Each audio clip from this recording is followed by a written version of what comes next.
Obviously, I'm Jessica Paynter. I graduated from the Australasian College of Natural Therapies, a member of ATMS. So they're a really great organisation that's going to, support natural medicine into the mainstream. They're actually doing Natural Medicine Week at the moment, just so that people can begin to get a bit of an understanding of what it is that we do as natural medicine providers.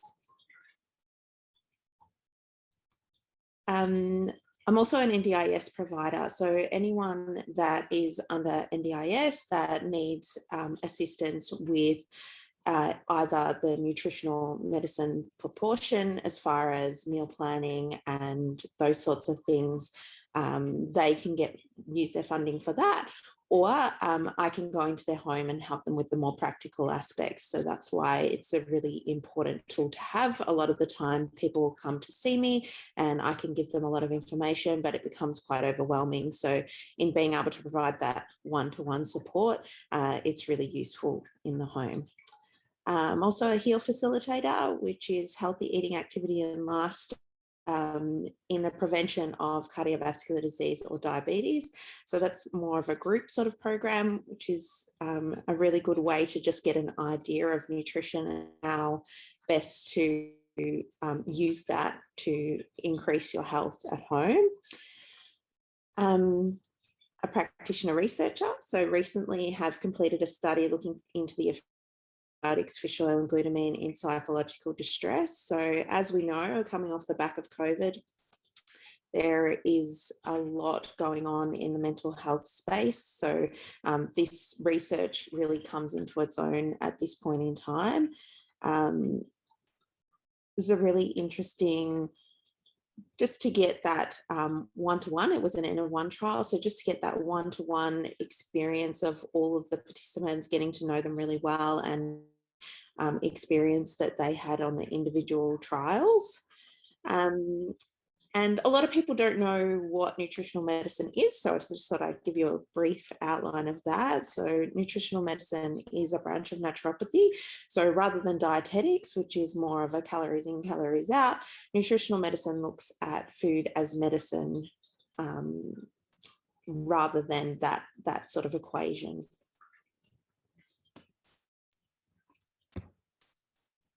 And when we look at Forever Fest, we'll definitely need to consider food waste. Food waste in Australia is a massive problem. 25% of water used in agriculture is used to grow food that's ultimately wasted. So I remember at this stat when I was putting together my slides, and I hadn't really considered that as an issue.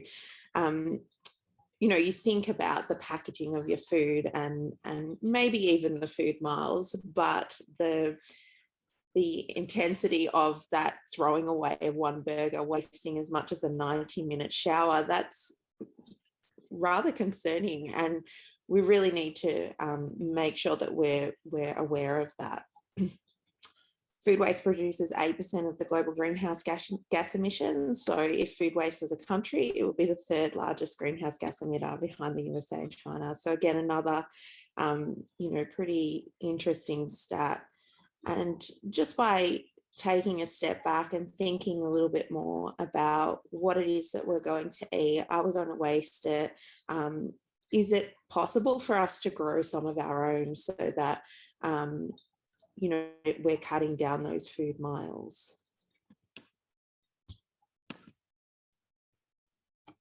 So some of the bigger picture things, supporting the innovation of agriculture, different ways of producing food so that we're using, having less waste and using less water and all those sorts of things, about the food transport chain and making sure that we're using packaging effectively, those partnerships, things like, grocery recycling, so that charitable organisations are able to use food that's close to use by date so that it's not going into landfill. All of those things are, ultimately adding up to a much better picture.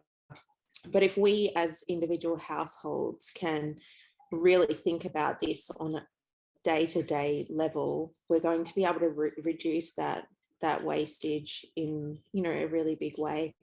And it also comes down to educating our children. When you're doing these things at home, when you're starting that conversation with your family, you're putting in place the idea, that whole structure of, yes, we need to be considerate of all of these things, and that's what makes our long-term longevity and health, you know, at the forefront of our mind all the time. So food prep can help the environment in lots of ways. So the less food purchased, reduced packaging, conservation of gas and for cooking, and also transport, all those fossil fuels. But it's also really imperative as far as your personal health journey. So with mindset, saving you time. You know, we're all pressed for time in this day and age, and we're, you know, constantly under the pump. So by giving yourself that, you know, little window to put together a shopping list and plan out your meals for the week, it seems to be time consuming. But when it comes to the crunch, and you know that you've got breakfast, lunch and dinner sorted, that you're going to have those healthy meals on the table, that you don't have to drop in and get takeaway and have all that extra packaging and, you know, processed fats and things like that. You know, you really are saving yourself time, but also the cost to your health and the financial burden. This also improves the overall nutrient density of your diet. So there's been some studies done that exactly the same foods being consumed over a week period, one in the external environment, so as takeaway or even in a restaurant, and then the other as being prepared in the home. Inflammation was reduced, weight was lost, mindset improved. So it's not even just those individual nutrients, it's the processing, the, you know, how oxidized is the oil that it's being cooked in, how much, you know, different, you know, processing methods, it really makes a big difference. And also the time. So the time we take to prepare, where we're actually starting the digestive process. You know, as you start to smell the food, well, then your saliva begins to increase, and that all helps with your digestion. So you get to absorb more of the nutrients from the food that you're eating if you have that preparation time. So some tips for healthy eating to reduce waste and improve health. So reducing inflammatory foods, gluten, dairy, anything heavily processed is going to put that extra burden on your digestive system. So by eating, you know, as clean as possible, you know, no one expects you to be eating all organics, you know, a very you know, niche sort of way. Not everyone can afford to eat like that. But, you know, reducing chemicals where you can, and making sure that you're eating whole foods, washing your produce really well, that sort of thing can go a long way in making sure that the nutrient density of your diet increased. Obviously, water is a huge one, and we hear it all the time, but I don't know that we really understand the impact of not having enough water. Just a 1% drop in body water can increase brain fog, you know, really impact on your mood, your motivation, just that ability to focus on day-to-day tasks. You know, it can also make sure that it make you feel like you're hungry when you're not. So that one small change, making sure that you're drinking, you know, enough water for yourself, can really make a big difference to how you're feeling on a, you know, just a day-to-day level. So active weight bearing exercise is particularly useful for building muscle mass. So in your muscles, that's where your mitochondria, that's where your energy is produced. So if you're feeling, a little bit flat, maybe your energy isn't as great as it was before, then weight bearing exercise and improving those big muscle groups can actually increase mitochondria and help with energy production. So this is really important as far as, just feeling good about yourself and being able to get out there and get motivated. Making sure we're eating protein for breakfast. So many of us, myself in the past, has also been guilty of this. The rush gets on and, we're off to work or get the kids to school or whatever might be happening, and we can skip breakfast. So the first thing that we're having is maybe even a coffee. So that's going to, when we wake up in the morning, our cortisol levels are already really high. If we add coffee on top of that, it's just another stimulant. So we're actually not getting the benefits of the caffeine anyway. And we're causing this great spike in our cortisol, in turn in our blood sugar, which leaves us open to that all good, what goes up must come down, to big drops in blood sugar.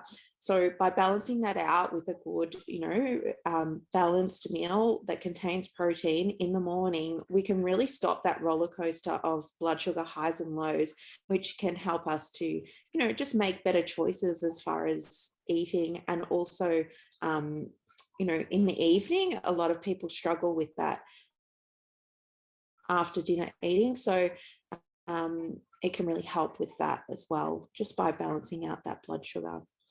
And eating regularly is also important for that.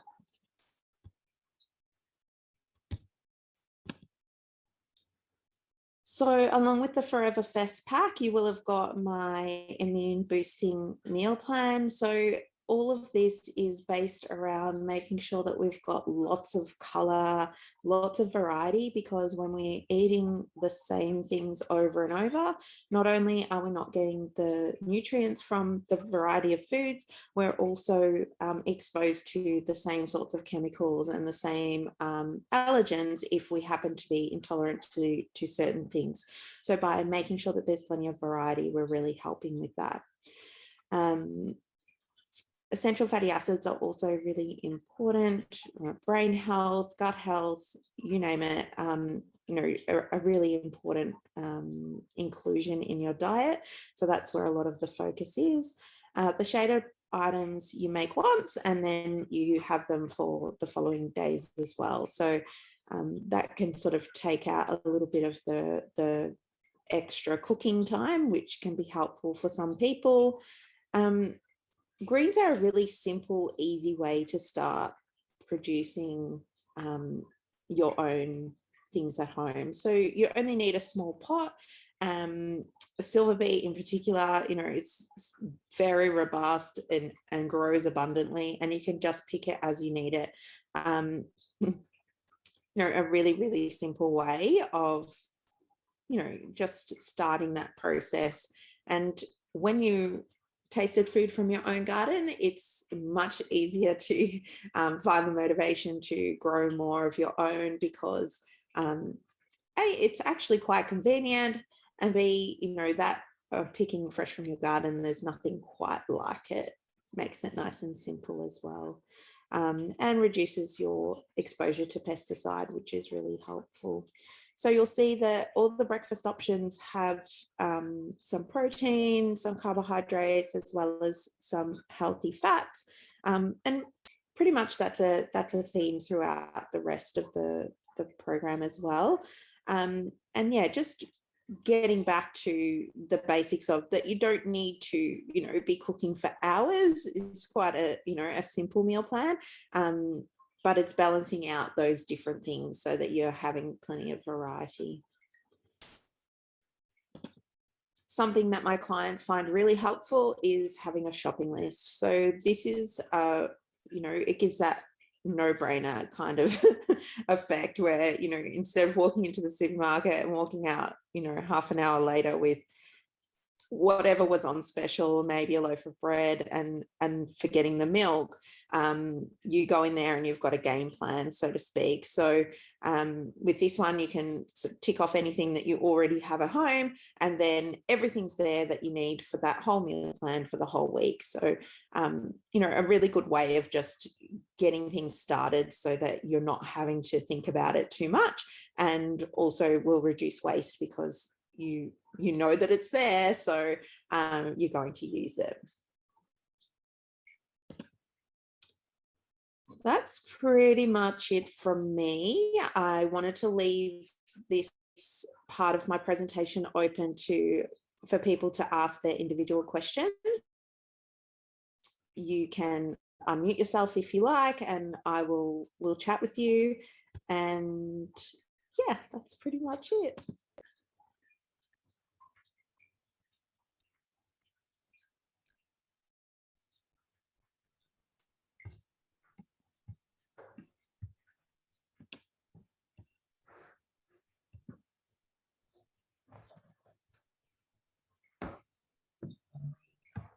Can you guys see me?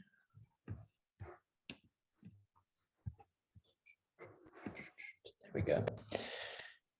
Thank you for that, Jess. I really appreciate your sharing. And while we get some questions in, I think I'm always stuck on whether to buy food wrapped in plastic or not. I'm against single-use plastics, but also don't like food waste. What's my best option for the environment? So maybe just sharing on your perspective on how we can navigate just the reality that we go into Woolies or Coles or IGA, and so many options are within plastic. Are there any online resources or organic food deliveries, or within the city of Dandenong, within the Melbourne area, Australia, wherever it may be? Do you have any tips on just how we can manage that pretty serious reality of single use, and drawing that down while obviously eating healthy and encouraging a good mental health attitude?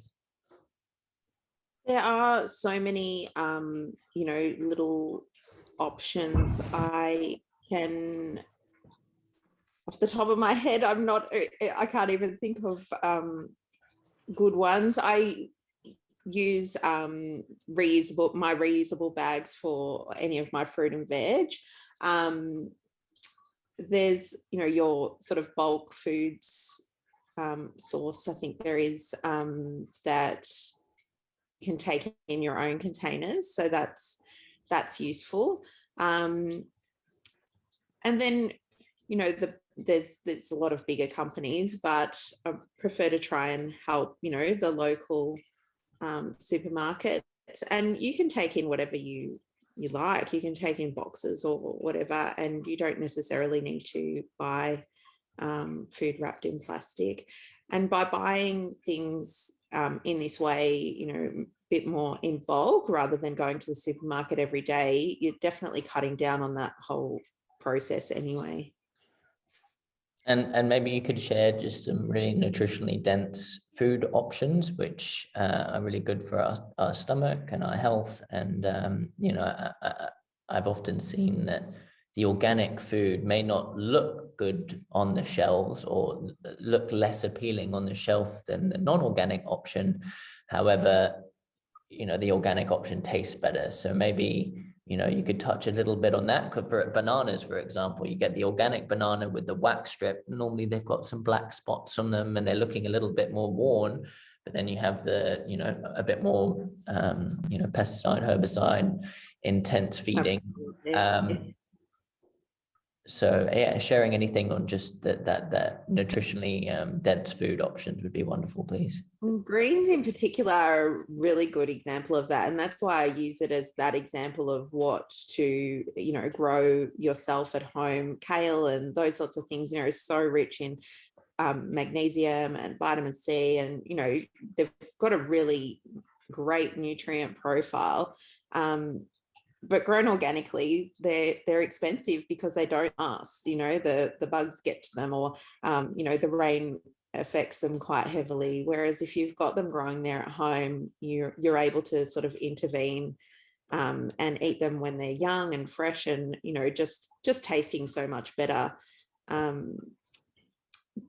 Apples are an interesting one as well. You know, even just cutting down on the waxing of the apples, which makes them all beautiful and shiny, makes a huge difference to the digestibility of it and the way that we break it down in our gut. So that's a really good one. The other thing that I thought I might share is coming into cold season, an onion syrup recipe. So basically you have your local honey and a red onion, and you slice it up really finely and you steep them in together. I'll maybe send the recipe, but you pop them in together and the quercetin from the onion comes out into the honey, and it's a brilliant cough syrup. So really soothing for the esophagus and really helpful. There's a lot in the honey that can antibacterials that can help with killing off anything that's going on in your throat, but it's also really soothing, and the quercetin is quite a potent anti-inflammatory that's coming from the onion as well. Wonderful, thank you for that. And I think seasonally being able to eat what is available, I think is really important. You know, just expecting apples and bananas all the time is it's just not a reality. So I think we've got a couple more questions here. Yeah, I can see those. That's okay. I can have a look at those. Yeah, so this is a really very individual question. You know, people choose to eat meat or not eat meat for so many different reasons. And I guess my job as a nutritionist is to help people with whatever choice it is that they decide to make. Protein is super important. So if you choose to go down that path and be completely vegan, vegetarian, whatever the case may be, then it's super important that you get the planning right, that you make sure that you're having enough protein throughout the rest of your diet. So there's so many varieties of different beans and legumes. You know, you've got you know, tofu and soy-based items. There's a lot of different options as far as protein is concerned. Also, then the consideration is things like zinc that is, you know, prolific in red meat, and iron. So zinc coming from pumpkin seeds and sunflower seeds, those sorts of things. And then iron, you know, your dark green leafies. These are also really high in magnesium, so really nice and alkalizing for your system. We can become quite acidic when we're having a meat-based diet or a high protein diet. So they're really important either way. But yeah, from a non-meat perspective, they're very important. Making sure that you're pairing with vitamin C, so that helps you to absorb that non-heme iron, because it can be quite difficult to absorb iron from plant sources. Yeah, hopefully that answers that question, Steph. Sorry, just checking the next question.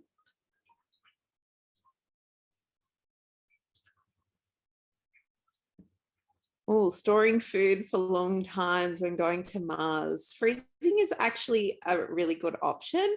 And then you've got things like sauerkraut and those sorts of preservation methods from sort of older cultures. We've come to realize that these preservation methods for kimchi and sauerkraut, what they're doing is they're harnessing the bacteria within those foods that have come from that growing process. And so, you know, from a gut perspective, they're amazing in helping to recolonize, help that digestive process go. So yeah, perhaps those would be a good thing to look at. Yeah, freezing. I'm not sure how you would freeze it and then get it to Mars, but I'm sure you can figure something out. Maybe there's some dry ice or something available for you. And when we did Antarctic expeditions, we dehydrate everything and then put it in a vacuum Yes. back, so and then you just rehydrate it with hot water. So that definitely worked for us, even though it can be a bit bland. And I hope Diane has some fresh vegetables on the spaceship and the space station, because and the base camp on Mars, because I definitely missed fresh veg during our 2-month trip down there. And Jess, maybe just a space for a couple more questions. And I was wondering, I think a lot of people, and certainly me, I've definitely 2016 struggled with, having an upset stomach and kind of having stomach cramps and feeling like I was eating too much processed food, too much sugar. And whether it's checking in with your tummy or kind of warning signs of feeling a bit more fatigued, do you have any advice for sort of resetting our microbiome, and whether it's through fasting or a probiotic round combined with lots of fresh vegetables for a week or so? Do you have any advice for kind of checking in with our bodies and not just continuing to eat what we have been told to eat, but kind of encouraging that reset and check in within anyone who's listening? Because I think Absolutely. Yeah. Yeah, it definitely sounds like you've been through the process yourself, Barney. You're quite onto all of this. Yeah, look, we are about to struggle quite significantly off the back of COVID with issues with gut health. So everything has been over sanitized. It's a necessary evil. I'm, not questioning the way that it was chosen to be done, but this is going to have a massive impact on particularly young children's gut health, because that gut bacteria, that is really important, starting to see some outbreaks of gastro and things like that. So like I said, those fermented foods really help to recolonize that good bacteria. Fasting is an interesting one. So for some people, it can be amazing. But there are definitely certain subsets of the community, older women, people with issues, any kind of real endocrine disruption, fasting has sort of taken a hold. It's like any dietary advice that may lead to a quick fix. It really needs to be done under supervision. There's many different facets to that. So I wouldn't advise that as a sort of across the board, but definitely paring back your diet, having a good couple of weeks to just allow your body some time to reset, where you're eating, predominantly whole foods, well, all whole foods actually, take out all the processed stuff, anything that you personally are into. So it might not be forever, but for a short period of time, if you can, take out, for example, dairy. If you know that it upsets your stomach, take it out, give your body a rest. If you're noticing that you're getting bloated when you have bread, well, then that's a pretty good sign that bread is not really working for you at the moment. So, taking out those things, having that time to just digest properly, and the meal plan is probably, a good point to start. There's lots of fiber in there.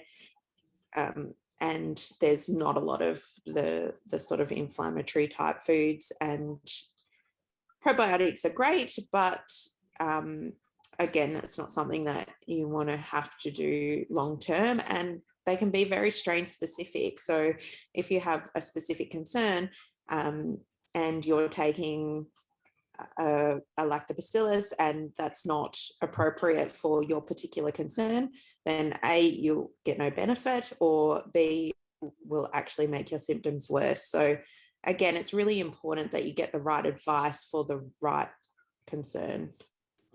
Wonderful. And I think by fasting, I think that, even just eliminating, like you said, just getting that gluten, the heavy amounts of sugar, processed food, and just eating those whole foods. And then you introduce, you eat some sourdough, or you eat some dairy, and then see how you feel. And then you realize that doesn't respond to you. And then you can kind of, hopefully adapt your diet long term. And I think Diane has another question here. Do we have any different nutritional needs as a woman? And I think building on that, we touched on the plant-based diet, and whether you're a lady or, you are eating primarily plant-based, are there any tips or tricks that you would give people specifically for different groups? Whether you're a lady or you're just plant-based, is the iron more important? And, eating more kale and spinach, anything just to make sure that both ladies and vegans get that nutritional yield that they need to have a healthy and energized body? Yeah, I think that's a really interesting question. A vegan type diet, it's almost like a bit of a delayed reaction. So if it's not done properly, you can still feel really good for even up to a few years down the track, and then suddenly your health will begin to deteriorate. Like B12, you just can't get it from your diet if you're not eating meat.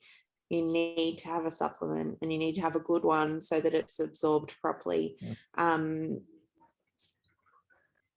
There's things like spirulina and that sort of thing, but the sheer volume of what you need to ingest to make up for not having meat is quite substantial. So those are things you need to think about, men and women, but B12 is a big one, definitely. Iron, we sort of touched on all those dark green leafies are really good for iron, and having them in conjunction with some kind of vitamin C can help with that absorption. And again, it's we're talking about eating quite big volumes of these foods so that we can make up that nutrient loss, which means less of the bland kind of, your rice, pasta, those sorts of things, breads, that as vegetarians often you would fall back on. So in order to get all the nutrients that you need,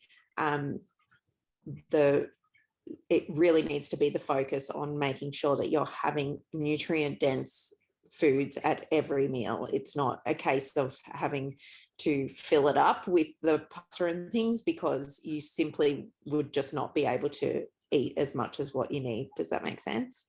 100%. And just building off Diane's question, whether it's just ladies or women who are pregnant, is there anything specific during maternity that you'd recommend that new mums or mums to be can focus on, just to make sure the babies are healthy? Definitely those essential fatty acids. So vegan diet, things like nuts and seeds, making sure that they're fresh, because often they're already rancid by the time you get them, which means that the oils inside them have oxidized. This can cause more trouble than it's helping with. So chia is a really great source of the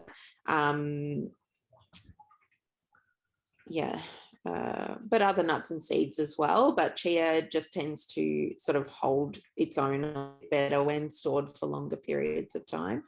But again, you need large amounts. So perhaps supplementing with flax oil or and definitely some kind of pregnancy multi would be really important, particularly if you were living a vegan lifestyle. Wonderful, Jess. And I think maybe we've got time for one more question, and I can't see any more coming in, but I'd love to hear just your perspective. I know we've got Oh no, we've got one in. I struggle to find good gluten-free options. Are there any good options via online resources, or how can we manage the gluten-free reality? Because for a lot of people, it makes it feel bloated. It can just make you feel a bit sluggish. How can we really encourage that gluten-free, at least options for people who are wanting to explore that? Absolutely. I think for my clients, I encourage them not to try and replace things. So if we're replacing bread with a gluten-free option, it's not going to be satisfying. So it's definitely better to try and look for other things that you enjoy, that then you don't necessarily need bread. Does that make sense? So there's a lot of different things, but yes, always gluten-free. A high amount of refined carbohydrate. It's usually got some extra sugar, salt, you name it, to and other processing to try and make it taste like what it's trying not to be. So looking at other options, things like the cauliflower rice. You can have rice, obviously, if you're just gluten-free, but there are lots of different recipes and things that I work with my clients with, and I could perhaps share a couple of those. I'm not sure if there's any baked things in the meal plan that I've given today. But yeah, getting back to the root of why you're not having gluten, often it is just a lifestyle choice, but in a lot of cases gluten, it's a really important part of maintaining your immune system. So if you are celiac, well then your requirements are going to be different to someone who just has a bit of an avoidance of gluten. But yeah, I do try and encourage my clients to not look at just replacing, a slice of bread with a slice of bread, but look at other things that you enjoy that you can have, that you can eat in abundance and not be too concerned about. And talking of abundance, we've got a lot of insects around the planet, and whether you're Diane heading to Mars or someone living in rural Africa who might, increasingly as water storage and water access becomes more limited, cicadas and other insects probably are going to be, a part of our future eating. And whether you're in Mars or on the planet, how can these insects be a part of maintaining our health, in your opinion? Yeah, that's interesting. There's a lot of research going into this at the moment. They're a great source of protein. I think that the problem is going to be that we don't understand the little sort of microbiome that is part of an insect. So that sort of controlled conditions for producing them would probably be an important part of making them part of the diet. Exoskeletons can contain calcium and lots of fiber and those sorts of things, and then you've got your protein. So yeah, I think that why not? Like it's an interesting resource that we probably could make use of in the future. Here, our food security is something that is an ongoing issue. So yeah. Well, I think bugs are definitely a part of fuel as well. I'm working with a company out in England and California, and they basically bring black fly larvae into big compost piles, and then basically the maggots, the baby flies, they actually use as a biomass to make fuel and other assets. So it's pretty interesting to think that bugs will be a part of our future. And why don't we maybe leave on a positive note? I know we've got 3 minutes before the hour is out, but maybe just sharing something that you're hopeful about, Jess. I know there's a lot of negative news around on BBC and all of these things, and the reality of what's going on in the Middle East, and what India and a lot of these places are going through right now. What's something that's keeping you hopeful these days, and that you feel comfortable to share with us? I think that this whole process is something to be positive about. I think that the fact that people are taking the time out of their somewhat crazy life to just think about where we're going is really important. I think that for a long time we haven't just taken time out to stop, and our kids are growing up in a really interesting world.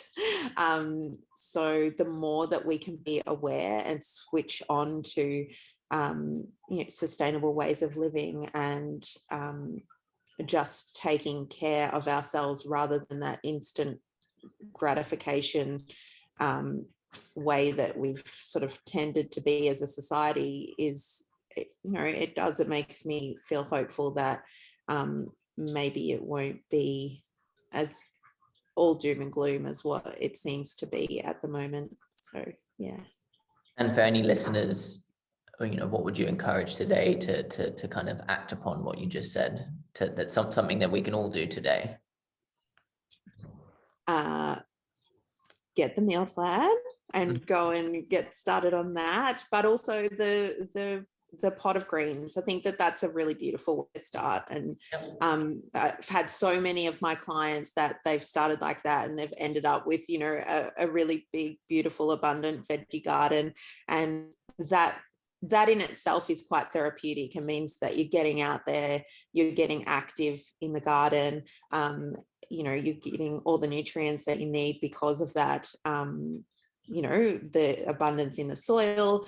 And yeah, I think it's just an appreciation. It's a bit of a slower way of living, which is important for everyone. Indeed, I couldn't agree more. The slower pace, the internet and so many other facets of modern living really encourage that go. But being able to slow down and connect with our tummies and connect with our food and then connect with country and our loved ones is a huge part of healthy communities and good well-being. So thank you very much for your sharing today, Jess, and hoping you have a wonderful your Sunday. And I think we're going to take a short break before we hear from Grant and some of his amazing programs and his very passionate story. And I think we're going to be tuning in about 20 or so minutes. We'll keep you posted. But big thanks to everyone tuning in Sunday morning. I know there's a lot of other options to be doing today. And big thanks, Jess, for seeing us off and thank you for having me. Sharing some important things. All the best. See you.